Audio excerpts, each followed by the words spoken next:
Recently, we hear things like, television is already over, or AI is going to take human jobs. But today, I'm not here to blame anyone, and I'm not here to judge. This is a story about one era finishing its role and being quietly handed over to the next. Not an ending, but a transition. I'd like to look at that flow from a slightly different place.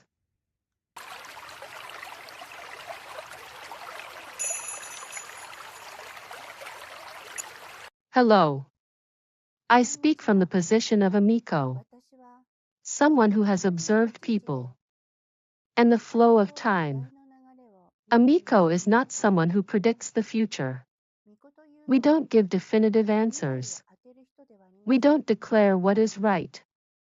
Our role is to see the flow a little ahead and place words there.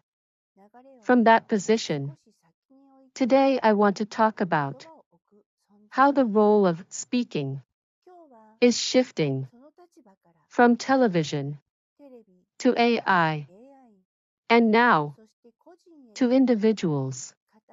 Number one, was the TV industry evil? First, there is something I want to say clearly. The television industry was not evil. Rather, it fulfilled its role of leading the era. More than sufficiently. It entertained people. It gave them dreams. It created stars. It shaped the atmosphere of the time. These are facts. Of course, there were problems. Fabrication, exaggeration, distortion, power harassment and sexual harassment. I am not saying these did not exist, but to dismiss everything by saying it was all bad is, I think, far too careless. At its core, there was something real. A desire to entertain people. A desire to create an era. That momentum. Today, I am not talking about condemnation. I am talking about the passing on of a role. In fact, my very first book as a writer was titled The Collapse of the Television Industry. It was published in January last year. It was not a prediction, nor was it an accusation. It was simply an attempt to put into words the structural changes that were already visible at the time. After that, the television industry, little by little, began to collapse, as if making a sound. That is how it feels to me. But even so, I am not interested in turning anyone into a villain. Rather, I would like to talk about what comes next. Number two, why talk about AI now? Why AI now? The reason is very simple. Because celebrities are human. They age. They get sick. They hesitate. They make mistakes. They cause problems. This is not criticism. It's simply reality. But from the perspective of companies and sponsors, that becomes a risk that cannot be controlled. That is why now, AI talents, AI idols, AI narrators are being used. This is not cruelty.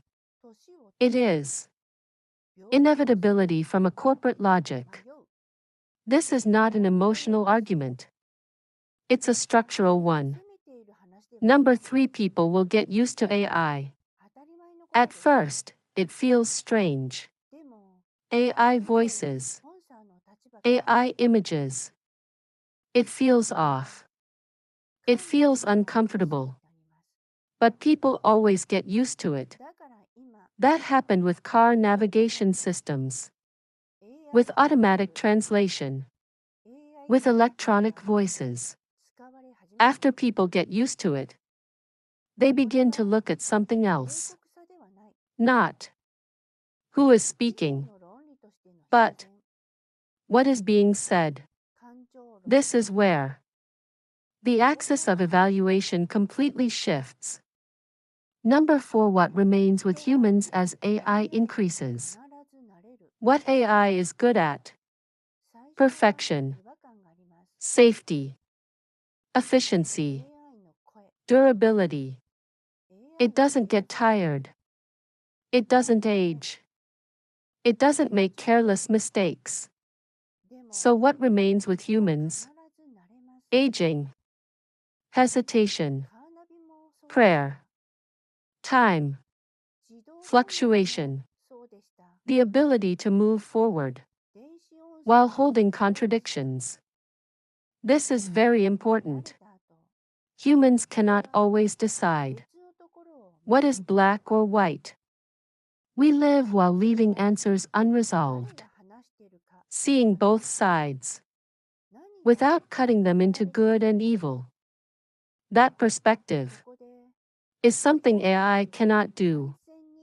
Number 5. What happens when television becomes weaker? People often ask, what happens when television becomes weaker? It doesn't disappear.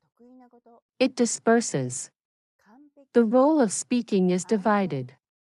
Part of it is carried by AI. Part of it is carried by companies.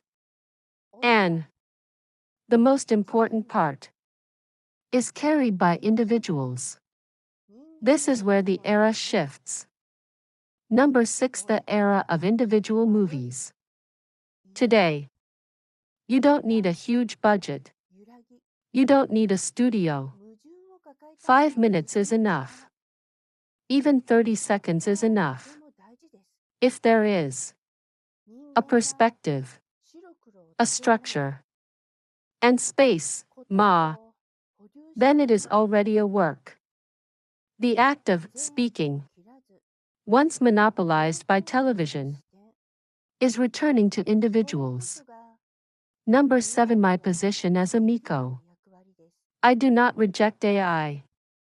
But I also do not let myself be swallowed by it.